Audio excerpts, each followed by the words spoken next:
Subscribe करें हमारा channel पाठशाला ट्री और लेटेस्ट वीडियो नोटिफिकेशन के लिए प्रेस कीजिए इस बेल आइकन को। हेलो फ्रेंड्स, वेलकम टू पाठशाला ट्री। पाठशाला ट्री पर आप सभी का स्वागत है। दोस्तों, आज के इस वीडियो में हम कवर कर रहे हैं पॉलिटी से बनने वाले क्वेश्चनों को। देखिए दोस्तों, पॉलिटी से ज़्यादातर सभी एग्जाम्स में क्वेश्चन बनते हैं और दोस्तों हमने इस वीडियो में पॉलिटी से बनने वाले वेरी इंपॉर्टेंट क्वेश्चनों को रखा है। साथ में दोस्तों क्वेश्चनों के साथ साथ जो भी इंपॉर्टेंट आर्टिकल आएंगे उनको भी इस वीडियो में बताया जाएगा। और दोस्तों हमारे संविधान में एक बेहद ही इंपॉर्टेंट मामला है बेरुवाड़ी का मामला, जिसको हमने इस वीडियो में डिस्कस किया हुआ है बिल्कुल बेसिक से कहानी के माध्यम से, बहुत ही शॉर्ट में। तो दोस्तों आप सभी इजीली बेरुवाड़ी के मामले को भी इस वीडियो में कहानी के माध्यम से समझ पाएंगे और आगे जो भी उससे क्वेश्चन बनेंगे आप सभी उनको फिर सॉल्व आउट कर पाएंगे। तो दोस्तों एक ही वीडियो में आप सभी को क्वेश्चन के साथ साथ बहुत सारे फैक्ट मिलेंगे। तो दोस्तों वीडियो को लास्ट तक जरूर देखिएगा। और पॉलिटी का एक पार्ट अभी और आएगा और इस ब्रह्मास्त्र सीरीज के भी आगे अभी बहुत सारे पार्ट आएंगे। तो दोस्तों चैनल को सब्सक्राइब करके रखिएगा, साथ में बेल आइकन को भी ऑन रखिएगा, जिससे कि जब हमारे अगले पार्ट आएँ तो आप सभी के पास उसका नोटिफिकेशन सबसे पहले पहुँच पाएँ। तो चलिए दोस्तों शुरू करते हैं अपनी ब्रह्मास्त्र सीरीज और देखते हैं पॉलिटी से बनने वाले वेरी इंपॉर्टेंट क्वेश्चनों को। चलिए दोस्तों पहला क्वेश्चन देखते हैं। निम्न में से कौन सा शब्द भारतीय संविधान की प्रस्तावना में नहीं लिखा है? दोस्तों आप सभी को बताना है कि इनमें से वो कौन सा शब्द है जो भारत की प्रस्तावना में नहीं लिखा गया है। तो देखिए दोस्तों इसका राइट आंसर होगा ऑप्शन नंबर सी, राष्ट्रनिरपेक्षता। देखिए दोस्तों यहाँ पर जो ये राष्ट्रनिरपेक्षता शब्द है ये हमारी संविधान की प्रस्तावना में नहीं लिखा गया है। देखिए दोस्तों हमारे संविधान में संप्रभुता, समाजवादी, धर्मनिरपेक्षता, लोकतांत्रिक, गणराज्य, न्याय, स्वतंत्रता, समानता और भाईचारे जैसे शब्द का प्रयोग किया गया है, लेकिन राष्ट्रनिरपेक्षता का प्रयोग नहीं किया गया है। दोस्तों यहाँ पे ये जितने भी शब्द हैं इन सभी शब्दों को याद रखिएगा। हो सकता है आपके एग्जाम में इन सभी शब्दों से संबंधित कोई क्वेश्चन पूछे। और दोस्तों नोट डाउन करने की बिल्कुल चिंता मत करिएगा। इस वीडियो का पूरा कंटेंट आप सभी को PDF में हमारे टेलीग्राम ग्रुप में मिल जाएगा। तो आप सभी हमारा टेलीग्राम ग्रुप ज्वाइन कर लीजिए। उसका लिंक आप सभी को इस वीडियो के नीचे मिल जाएगा और वहाँ से आप सभी ये पूरी PDF डाउनलोड कर सकते हैं। चलिए दोस्तों अगला क्वेश्चन देखते हैं। संप्रभुता के मामले में कौन सा कथन सही नहीं है? दोस्तों मोस्ट इंपॉर्टेंट क्वेश्चन है ये। यहाँ आप सभी को बताना है कि संप्रभुता के मामले में कौन सा कथन सही नहीं है। देखिए दोस्तों यहाँ पे ऑप्शन नंबर ए है, भारत किसी देश पर निर्भर नहीं है। ये तो ऑप्शन सही है दोस्तों। किसी अन्य देश का उपनिवेश नहीं है, ये भी सही है दोस्तों। भारत अपने देश का किसी अन्य देश को दे सकता है, ये भी सही है दोस्तों। आप सभी दोस्तों मुझे कमेंट करके बताइएगा कि वो कौन सा आर्टिकल है जिसके माध्यम से भारत सरकार अपना हिस्सा किसी अन्य देश को दे सकती है या फिर अदला बदली कर सकती है। दोस्तों कमेंट करके जरूर बताइएगा कौन सा आर्टिकल है वो। अगला ऑप्शन है दोस्तों, भारत अपने आंतरिक मामले में संयुक्त राष्ट्र की बात मानने को बाध्य है। देखिए दोस्तों यहाँ पे जो हमारे 3 ऑप्शन सही हो गए तो ऑटोमेटिक हमारा ये वाला ऑप्शन यहाँ पे गलत हो जाएगा। देखिए दोस्तों भारत एक लोकतांत्रिक देश है और भारत किसी भी अंतर्राष्ट्रीय संगठन के निर्णयों को मानने के लिए बाध्यकारी नहीं है। ऐसा हमारे संविधान में भी कहा गया है। हम उन्हीं निर्णयों को मानने के लिए बाध्यकारी हैं जो हमारे हित में हो या हमारी जनता के हित में हो। ठीक है दोस्तों, तो इसका आंसर क्या हो जाएगा? ऑप्शन नंबर डी, भारत अपने आंतरिक मामलों में संयुक्त राष्ट्र की बात मानने के लिए बाध्य नहीं है। बाकी दोस्तों जो ये ऊपर 3 ऑप्शन हैं इनको भी याद रखिएगा, ये डिफाइन करते हैं हमारी संप्रभुता को। चलिए दोस्तों अगला क्वेश्चन देखते हैं। बेरुवाड़ी मामला किस वर्ष से संबंधित है? देखिए दोस्तों ये क्वेश्चन बहुत इंपॉर्टेंट है। इसका आंसर है ऑप्शन नंबर डी, 1960। देखिए दोस्तों बेरुवाड़ी जो मामला है ये परीक्षाओं की दृष्टि से बहुत उपयोगी है।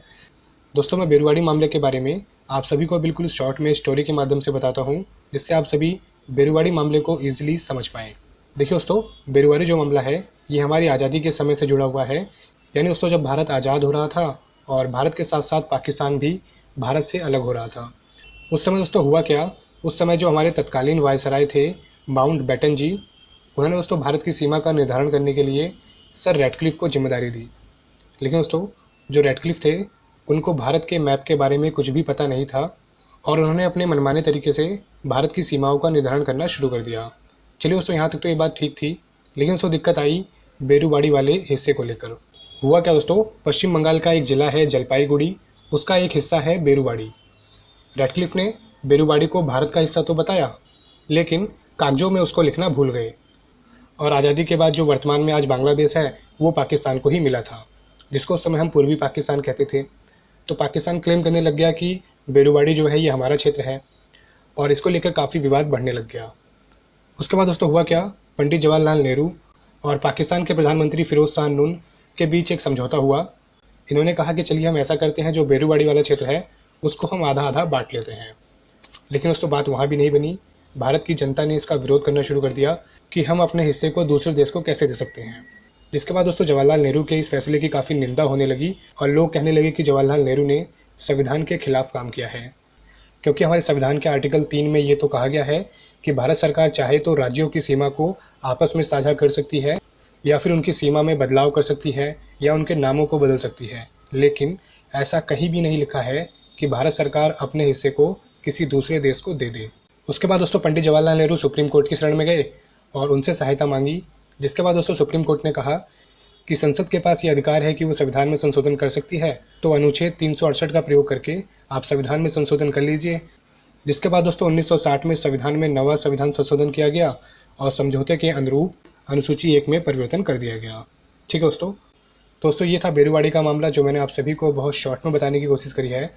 दोस्तों वीडियो को लाइक ज़रूर करिएगा और दोस्तों चिंता बिल्कुल मत करिएगा, बेरुवाड़ी मामले के ऊपर मैंने एक बहुत ही अच्छा सा आर्टिकल लिख के अपने टेलीग्राम ग्रुप में उसकी PDF को पिन किया हुआ है। आप सभी वहाँ से इस वीडियो को देखने के बाद उस PDF को डाउनलोड करके पूरे बेरुवाड़ी मामले को पढ़ लीजिएगा। आप सभी को ईजिली ये पूरा मामला समझ में आ जाएगा। दोस्तों अगला क्वेश्चन है, निम्नलिखित में से कौन सी भाषा संविधान की 8वीं अनुसूची में शामिल नहीं है। यहाँ पर दोस्तों ऑप्शन है फारसी, संस्कृत, कश्मीरी या फिर नेपाली। दोस्तों इसका राइट आंसर है ऑप्शन नंबर ए, फारसी। देखिए दोस्तों हमारे संविधान की 8वीं अनुसूची में 22 भाषाएं शामिल हैं, जिसमें फारसी नहीं है। यहाँ पर दोस्तों आप सभी को नेपाली भाषा देखकर भी कन्फ्यूज़न हो रहा होगा। देखिए दोस्तों नेपाली जो भाषा है ये नेपाल की राष्ट्रीय भाषा है और हमारे संविधान की 8वीं अनुसूची में नेपाली भाषा को शामिल किया गया है। दोस्तों यहाँ पे इसको भी याद रखिएगा, नेपाली जो भाषा है वो हमारे संविधान की 8वीं अनुसूची में शामिल है। ठीक है दोस्तों ये क्वेश्चन भी यहाँ पे इंपॉर्टेंट है। चलिए दोस्तों क्वेश्चन नंबर 5 देखते हैं अब। भारतीय संविधान की प्रस्तावना की भाषा को किस देश से लिया गया है। यहाँ दोस्तों आप सभी को बताना है कि प्रस्तावना की जो भाषा है उसको किस देश के संविधान से लिया गया है। दोस्तों इसका आंसर होगा ऑप्शन नंबर सी, ऑस्ट्रेलिया। देखिए दोस्तों ऑस्ट्रेलिया से हमने अपनी प्रस्तावना की भाषा को लिया हुआ है। अगला क्वेश्चन है दोस्तों, निम्न में से कौन सा कथन प्रधानमंत्री के बारे में सही नहीं है। दोस्तों बहुत इंपॉर्टेंट क्वेश्चन है, इसके ऑप्शनों को आप सभी बहुत ध्यान से देखिएगा और फिर आंसर कीजिएगा। देखिए दोस्तों इसका राइट आंसर है ऑप्शन नंबर बी, प्रधानमंत्री की नियुक्ति राष्ट्रपति के द्वारा की जाती है। देखिए दोस्तों यहाँ पर जो पहला ऑप्शन है संविधान में प्रधानमंत्री का कार्यकाल तय होता है, ये ऑप्शन दोस्तों गलत है। किसी भी प्रधानमंत्री का कार्यकाल तय नहीं होता, वो डिसाइड करता है कि सरकार कब तक बहुमत में है। जब तक सरकार बहुमत में रहेगी तब तक का ही प्रधानमंत्री का कार्यकाल रहेगा। अगला ऑप्शन दोस्तों यहाँ पे था संविधान के अनुच्छेद 75 में यह व्यवस्था की गई है कि राष्ट्रपति की सहायता करने तथा सलाह देने के लिए एक मंत्रिपरिषद होगी जिसका प्रमुख प्रधानमंत्री होगा। देखिए दोस्तों ये ऑप्शन भी गलत है। यहाँ पे जो ये आर्टिकल लिखा हुआ है ये आर्टिकल दोस्तों गलत है। आर्टिकल 75 में दोस्तों प्रधानमंत्री की नियुक्ति के बारे में बताया गया है, यानी कि प्रधानमंत्री की नियुक्ति कौन करेगा, राष्ट्रपति। ऐसा किस में कहा गया है, आर्टिकल 75 में। और दोस्तों बात करें राष्ट्रपति की सहायता के लिए एक मंत्रिपरिषद का होने की, दोस्तों ऐसा आर्टिकल 74 में कहा गया है। ठीक है दोस्तों, तो यहाँ पे याद रखिएगा आर्टिकल 75 प्रधानमंत्री की नियुक्ति से जुड़ा हुआ है, जिसमें ये कहा गया है कि राष्ट्रपति प्रधानमंत्री की नियुक्ति करेंगे। तो दोस्तों बहुत इंपॉर्टेंट क्वेश्चन है, ऑप्शनों के आधार पर दोस्तों यहाँ पे आप सभी को फंसाया जा सकता है। तो दोस्तों इस तरह के क्वेश्चनों के ऑप्शनों को बहुत ध्यान से पढ़ा कीजिए और दोस्तों इस वीडियो के नीचे जाइए, ज्वाइन कीजिए हमारा टेलीग्राम ग्रुप। वहाँ पे मैंने सभी महत्वपूर्ण आर्टिकल के ऊपर भी एक PDF डाली हुई है, आप सभी वहाँ से वो पूरी PDF डाउनलोड करके सारे आर्टिकल याद कर लीजिए। चलिए दोस्तों अगला क्वेश्चन देखते हैं, क्वेश्चन नंबर 7। यदि भारत के राष्ट्रपति का पद रिक्त हो जाए और कोई उपराष्ट्रपति भी ना हो तब निम्न में से कौन कार्यवाहक राष्ट्रपति होगा। दोस्तों ये जो क्वेश्चन है बहुत इंपॉर्टेंट है, इसको स्टार लगा के याद रखिएगा। ये क्वेश्चन दोस्तों कई सारी परीक्षाओं में लगातार पूछा जाता रहा है। और दोस्तों यहाँ पे आपको बताना है कि यदि भारत के राष्ट्रपति ना रहें, साथ में उपराष्ट्रपति भी ना हो, तो कौन राष्ट्रपति के पद का निर्वहन करेगा। दोस्तों यहाँ पे ऑप्शन है, ऑप्शनों को बहुत ध्यान से देखिएगा। पहला है दोस्तों लोकसभा अध्यक्ष, दूसरा है भारत का महान्यायवादी, तीसरा है राज्यसभा का उपसभापति, चौथा है सुप्रीम कोर्ट का मुख्य न्यायाधीश। देखिए दोस्तों बहुत इंपॉर्टेंट क्वेश्चन है, इसका आंसर होगा option number D, supreme court का मुख्य न्यायाधीश। यानी दोस्तों भारत के जो वर्तमान CJI होंगे, यानी कि चीफ जस्टिस ऑफ इंडिया, वो राष्ट्रपति के पद का निर्वहन करेंगे। ऐसा दोस्तों वो कब करेंगे, जब राष्ट्रपति मौजूद ना हो, तो उस कंडीशन में चीफ जस्टिस ऑफ इंडिया यानी कि सुप्रीम कोर्ट के मुख्य न्यायाधीश राष्ट्रपति के पद का निर्वहन करेंगे। दोस्तों बहुत इंपॉर्टेंट है, तो इस क्वेश्चन को स्टार लगा के याद रखिएगा। अगला है दोस्तों शून्यकाल की संसदीय व्यवस्था किस देश की देन है। तो देखिए दोस्तों इसका आंसर है भारत। दोस्तों हमारा जो शून्यकाल है वो हमने खुद से ही बनाया हुआ है। चलिए अगला क्वेश्चन देखते हैं। क्वेश्चन नंबर 9, निम्नलिखित में से संविधान का कौन सा भाग संशोधित नहीं किया जा सकता है। देखिए दोस्तों ये क्वेश्चन बहुत इंपॉर्टेंट है, इसको भी स्टार लगा के याद रखिएगा। यहाँ पे ऑप्शन है प्रस्तावना, राज्य के नीति निर्देशक सिद्धांत, फिर न्यायिक समीक्षा। दोस्तों इसका राइट आंसर है ऑप्शन नंबर डी, न्यायिक समीक्षा। देखिए दोस्तों न्यायिक समीक्षा जो है ये संविधान का आधारभूत भाग है जिसमें संशोधन नहीं किया जा सकता है। तो दोस्तों इसको याद रखिएगा, न्यायिक समीक्षा में संशोधन नहीं किया जा सकता है। अगला क्वेश्चन है दोस्तों, अल्पसंख्यकों की भाषा, लिपि, संस्कृति का संरक्षण किस अनुच्छेद में है। दोस्तों इसका राइट आंसर है ऑप्शन नंबर सी, अनुच्छेद 29 में। दोस्तों अनुच्छेद 29 में अल्पसंख्यकों की भाषा, लिपि और संस्कृति का संरक्षण किया गया है। ठीक है दोस्तों, तो इस पॉइंट को भी यहाँ पे याद रखिएगा, अनुच्छेद 29 क्या कहता है। ठीक है दोस्तों, अगला क्वेश्चन है दोस्तों, भारतीय संविधान की 10वीं अनुसूची का संबंध किससे है। दोस्तों ये क्वेश्चन बहुत इंपॉर्टेंट है और ये तो कई बार परीक्षाओं में रिपीट हुआ है। इसका आंसर है दोस्तों ऑप्शन नंबर डी, दल विरोधी कानून। ठीक है दोस्तों, यहाँ पे याद रखिएगा 10वीं अनुसूची किससे संबंधित है, दल बदल विरोधी कानून से। ठीक है दोस्तों, चलिए दोस्तों अगला क्वेश्चन देखते हैं। निम्न में से किसे मिनी संविधान कहा गया है। देखिए दोस्तों ये जो क्वेश्चन है बहुत इंपॉर्टेंट है, इसको भी इंपॉर्टेंट मार्क करके स्टार लगा लीजिएगा। इसका आंसर है दोस्तों ऑप्शन नंबर बी, 42वें संविधान संशोधन को। देखिए दोस्तों 1976 में हमारा 42वां संविधान संशोधन हुआ और उसमें स्वर्ण सिंह समिति की सिफारिशों को प्रभावी बनाया गया। साथ में दोस्तों इसमें जो बहुत महत्वपूर्ण काम हुआ वो क्या था कि हमारी प्रस्तावना में समाजवादी, पंथ निरपेक्षता और अखंडता ये 3 शब्द जोड़े गए। तो दोस्तों बहुत इंपॉर्टेंट है, 42वें संविधान संशोधन में स्वर्ण सिंह समिति की सिफारिशों को प्रभावी बनाया गया था और साथ में समाजवादी, पंथ निरपेक्ष और अखंडता ये 3 शब्द हमारे संविधान में जोड़े गए थे। इसके अतिरिक्त दोस्तों भाग 4 क में नागरिकों के लिए मौलिक कर्तव्य जोड़ा गया था। दोस्तों ये पॉइंट भी बहुत इंपॉर्टेंट है।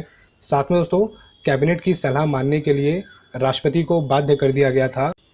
अगला क्वेश्चन दोस्तों, भारत के संविधान में समवर्ती सूची का विचार कहाँ से लिया गया है। दोस्तों यहाँ पे ऑप्शन है आयरलैंड से, कनाडा से, ऑस्ट्रेलिया से या फिर जापान से। तो देखिए उसका राइट आंसर होगा ऑप्शन नंबर सी, ऑस्ट्रेलिया से। ठीक है दोस्तों, समवर्ती सूची का विचार कहाँ से लिया गया है, ऑस्ट्रेलिया से। अगला है दोस्तों, भारत के संविधान में ब्रिटेन के संविधान से क्या नहीं लिया गया है। ऑप्शन है दोस्तों संसदीय शासन, एकल नागरिकता, मौलिक अधिकार या फिर मंत्रिमंडल प्रणाली। दोस्तों इसका भी आंसर है ऑप्शन नंबर सी, मौलिक अधिकार। देखिए दोस्तों हमारे जो मौलिक अधिकार हैं वो कहाँ से लिए गए हैं, संयुक्त राष्ट्र अमेरिका के संविधान से। ठीक है दोस्तों, और इसका वर्णन संविधान के भाग 3 में अनुच्छेद 12 से अनुच्छेद 35 तक किया गया है। ठीक है दोस्तों, तो यहाँ पे इसको भी याद रखिएगा, मौलिक अधिकारों के बारे में हमारे संविधान में अनुच्छेद 12 से अनुच्छेद 35 के बीच बताया गया है। और बात करें संसदीय शासन, एकल नागरिकता और मंत्रिमंडल प्रणाली का, दोस्तों ये किससे लिए गए हैं, यूके से। ठीक है दोस्तों यहाँ पे जितने भी पॉइंट हैं इनको भी याद रखिएगा। चलिए दोस्तों क्वेश्चन नंबर 15 देखते हैं। निम्न में से कौन से मूल अधिकारों को राष्ट्रीय आपातकाल के दौरान भी स्थगित नहीं किया जा सकता है। दोस्तों वेरी इंपॉर्टेंट क्वेश्चन है ये वाला भी, और इसका आंसर है ऑप्शन नंबर सी, अनुच्छेद 20 और 21। देखिए दोस्तों अनुच्छेद 20 और 21 को राष्ट्रीय आपातकाल के दौरान भी स्थगित नहीं किया जा सकता है। चलिए दोस्तों यहाँ पे जान लेते हैं कि आर्टिकल 20 और 21 में ऐसा क्या है कि इसको राष्ट्रीय आपातकाल के दौरान भी स्थगित नहीं किया जा सकता है। देखिए दोस्तों आर्टिकल 20 में अपराधों के लिए दोष सिद्ध के संबंध में संरक्षण, इसके तहत 3 प्रकार की स्वतंत्रता का वर्णन है। इसमें तो पहली है, किसी भी व्यक्ति को एक अपराध के लिए सिर्फ एक बार सज़ा मिल सकती है, बहुत इंपॉर्टेंट है दोस्तों। दूसरा है दोस्तों, अपराध के समय जो कानून है इसी के तहत सज़ा मिलेगी, न कि पहले और बाद में बनने वाले कानून के तहत। तीसरा है दोस्तों, किसी भी व्यक्ति को स्वयं के विरुद्ध न्यायालय में गवाही देने के लिए बाध्य नहीं किया जाएगा। दोस्तों यहाँ पे आर्टिकल 20 जो है बहुत इंपॉर्टेंट है, इसमें जितने भी पॉइंट हैं इन सभी पॉइंटों को जरूर याद रखिएगा। बात करें दोस्तों आर्टिकल 21 की, तो आर्टिकल 21 में प्राण एवं दैहिक स्वतंत्रता का अधिकार, और आर्टिकल 21 क में 6 वर्ष से 14 वर्ष के बालकों को निःशुल्क अनिवार्य प्राथमिक शिक्षा प्राप्त करने का अधिकार है। दोस्तों ऐसा कब किया गया था, 46वें संविधान संशोधन के माध्यम से 2002 में। दोस्तों ये है हमारे आर्टिकल 20 और 21, जिसमें दोस्तों मोटा मोटा यही कहा गया है कि बच्चों की शिक्षा नहीं रुकनी चाहिए, किसी भी व्यक्ति को खुद के खिलाफ गवाही देने के लिए बाध्य नहीं किया जाना चाहिए, और किसी भी व्यक्ति को एक जुर्म के लिए केवल एक बार सज़ा दी जाएगी, और साथ में उस समय जो कानून है उसी के हिसाब से सज़ा मिलेगी। ऐसा नहीं है कि आप कोई नया कानून बनाकर उसके माध्यम से किसी व्यक्ति को राष्ट्रीय आपातकाल के दौरान सज़ा देने लग जाओ। दोस्तों यहाँ पे जितने भी पॉइंट हैं इन सभी पॉइंटों को याद रखिएगा, बहुत इंपॉर्टेंट ये सभी पॉइंट है यहाँ पे। चलिए दोस्तों अगला क्वेश्चन है question number 16। B R Ambedkar ने निम्न मौलिक अधिकारों में से किसे संविधान का हृदय एवं आत्मा कहा है। देखिए दोस्तों ये भी बहुत इंपॉर्टेंट क्वेश्चन है और इसका आंसर है ऑप्शन नंबर सी, संवैधानिक उपचारों का अधिकार। ठीक है दोस्तों बी आर अम्बेडकर जी ने किसे संविधान का हृदय और आत्मा कहा है, संवैधानिक उपचारों और अधिकारों को। ठीक है दोस्तों ये भी इंपॉर्टेंट है क्योंकि बी आर अम्बेडकर जी ने कहा है। चलिए दोस्तों क्वेश्चन नंबर 17 देखते हैं अब। सुप्रीम कोर्ट द्वारा आज तक की सबसे बड़ी खंडपीठ किस केस के लिए बनी है।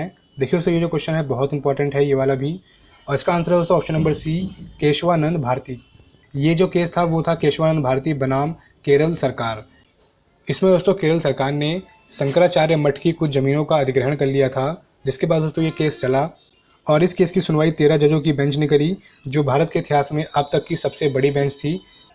और दोस्तों इस केस की सुनवाई 31 अक्टूबर 1972 से 23 मार्च 1973 तक चली, जिसके बाद दोस्तों केशवानंद भारती के पक्ष में ये फैसला आया। दोस्तों इसको याद रखिएगा, बहुत इंपॉर्टेंट क्वेश्चन है। केशवानंद भारती जो केस था इसमें भारत की अब तक की सबसे बड़ी जजों की बेंच बैठी थी और उसमें कितने जज थे, 13। ठीक है दोस्तों, और इस केस की सुनवाई कब खत्म हुई थी, 23 मार्च 1973 को। ठीक है दोस्तों, तो यहाँ पे जितने भी पॉइंट हैं इन सभी पॉइंटों को आप सभी याद रखिएगा। दोस्तों अगला क्वेश्चन है, किस संविधान संशोधन के द्वारा मतदाता की न्यूनतम उम्र 21 वर्ष से घटाकर 18 वर्ष कर दी गई थी। दोस्तों यहाँ पे ऑप्शन है 60वें, 61वें, 62वें या फिर 66वें। इसका आंसर दोस्तों ऑप्शन नंबर बी, 61वें। देखिए दोस्तों 61वें संविधान संशोधन के माध्यम से जो मतदाता की उम्र 21 वर्ष हुआ करती थी उसको घटाकर 18 वर्ष कर दी गई थी। ठीक है दोस्तों, तो यहाँ पे इसको भी याद रखिएगा, बहुत इंपॉर्टेंट है ये वाला क्वेश्चन भी।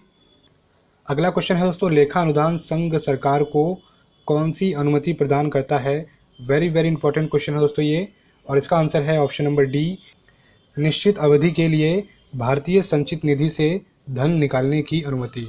और दोस्तों भारतीय संचित निधि का वर्णन संविधान के अनुच्छेद 266 में किया गया है, जहाँ पर दोस्तों भारत का सारा टैक्स कलेक्ट होकर जमा होता है। तो दोस्तों यहाँ पे याद रखिएगा, भारत का जो भी टैक्स होता है वो कहाँ पे जाके कलेक्ट होता है, भारतीय संचित निधि में। और दोस्तों अगर भारतीय सरकार को भारतीय संचित निधि से पैसा निकालना है तो उसके लिए संसद की अनुमति अनिवार्य है, ऐसा दोस्तों आर्टिकल 114 में कहा गया है। दोस्तों यहाँ पे इन दोनों आर्टिकल्स को याद रखिएगा, ये दोनों आर्टिकल बहुत इंपॉर्टेंट हैं। आर्टिकल 266 कहता है कि भारतीय संचित निधि होगी जहाँ पर भारत का सारा टैक्स कलेक्ट होकर जमा होगा, और आर्टिकल 114 कहता है यदि भारत सरकार को भारतीय संचित निधि से पैसा निकालना है तो उसके लिए संसद की अनुमति अनिवार्य होगी। ठीक है दोस्तों, तो बहुत इंपॉर्टेंट ये दोनों आर्टिकल हैं, इन दोनों आर्टिकल्स को यहाँ पे याद रखिएगा। और दोस्तों इस वीडियो को देखने के बाद आप सभी हमारा टेलीग्राम ग्रुप ज्वाइन कर लीजिएगा। वहाँ पे दोस्तों मैं इस वीडियो से बनने वाले जो भी इंपॉर्टेंट क्वेश्चन हैं उनके ऊपर एक क्विज़ रखूँगा। उस क्विज़ में दोस्तों इस वीडियो से ही बनने वाले इंपॉर्टेंट क्वेश्चन होंगे, उनको दोस्तों आप सभी सॉल्व करिएगा और देखिएगा आप सभी ने इस वीडियो से कितना सीखा। ठीक है दोस्तों, चलिए दोस्तों अगला क्वेश्चन देखते हैं। समान कार्य के लिए समान वेतन किस प्रकार का अधिकार है। तो देखिए दोस्तों इसका राइट आंसर होगा ऑप्शन नंबर डी, राज्य के नीति निर्देशक सिद्धांत का अंग। देखिए दोस्तों बहुत इंपॉर्टेंट है, यहाँ आप सभी को बताना था कि समान कार्य के लिए समान वेतन किस प्रकार का अधिकार है। तो दोस्तों राज्य के नीति निर्देशक सिद्धांत का। ठीक है दोस्तों, यानी कि राज्य यानी कि सरकार ये डिसाइड करेगी कि देश में एक जैसी नौकरी करने वाले लोगों को एक जैसा ही वेतन मिले, यानी कि उनके वेतन में कोई भी अलगाव ना हो। अगला क्वेश्चन है दोस्तों, भारतीय संविधान का कौन सा अनुच्छेद प्रेस की स्वतंत्रता की बात करता है। इसका आंसर है दोस्तों ऑप्शन नंबर डी, अनुच्छेद 19। दोस्तों अनुच्छेद 19 भारत की प्रेस की स्वतंत्रता की बात करता है। ठीक है दोस्तों, अगला दोस्तों, भारत की संसद किसके मिलने से बनती है। वेरी वेरी इंपॉर्टेंट क्वेश्चन है दोस्तों ये वाला भी, और इसका आंसर है option number A, Lok Sabha, Rajya Sabha और राष्ट्रपति के द्वारा। ठीक है दोस्तों इसको भी याद रखिएगा, जब लोकसभा, राज्यसभा और राष्ट्रपति मिलते हैं तो हमारी पूरी भारतीय संसद बनती है। यानी कि हमारी जो संसद है उसके ये तीनों एक अंग हैं। कौन कौन दोस्तों, लोकसभा, राज्यसभा और राष्ट्रपति। ठीक है दोस्तों, अगला क्वेश्चन दोस्तों, निम्न में से कौन भारत के राष्ट्रपति की इच्छा तक अपने पद पर बना रह सकता है। ऑप्शन है दोस्तों यहाँ पे लोकसभा अध्यक्ष, निर्वाचन आयुक्त, राज्यपाल या फिर उच्च न्यायालय के न्यायाधीश। दोस्तों इसका राइट आंसर होगा ऑप्शन नंबर सी, राज्यपाल। देखिए दोस्तों राज्यों में जो राज्यपाल की नियुक्ति होती है वो राष्ट्रपति के ही माध्यम से होती है, तो यदि राष्ट्रपति चाहें तो राज्यपाल का कार्यकाल खत्म होने से पहले ही उनको उस राज्य के राज्यपाल के पद से मुक्त कर सकते हैं। तो दोस्तों इसका राइट आंसर क्या हो जाएगा? ऑप्शन नंबर सी, राज्यपाल। ठीक है दोस्तों। अगला क्वेश्चन है दोस्तों, नियंत्रक एवं महालेखा परीक्षक का कार्यकाल कितना होता है? दोस्तों ये क्वेश्चन भी वेरी वेरी इंपॉर्टेंट है और इसका आंसर है ऑप्शन नंबर ए, 6 वर्ष। देखिए दोस्तों, नियंत्रक एवं महालेखा परीक्षक का जो कार्यकाल होता है वो कितने वर्षों का होता है? 6 वर्षों का। ये भी दोस्तों क्वेश्चन बहुत इंपॉर्टेंट है, तो इसको भी याद रखिएगा।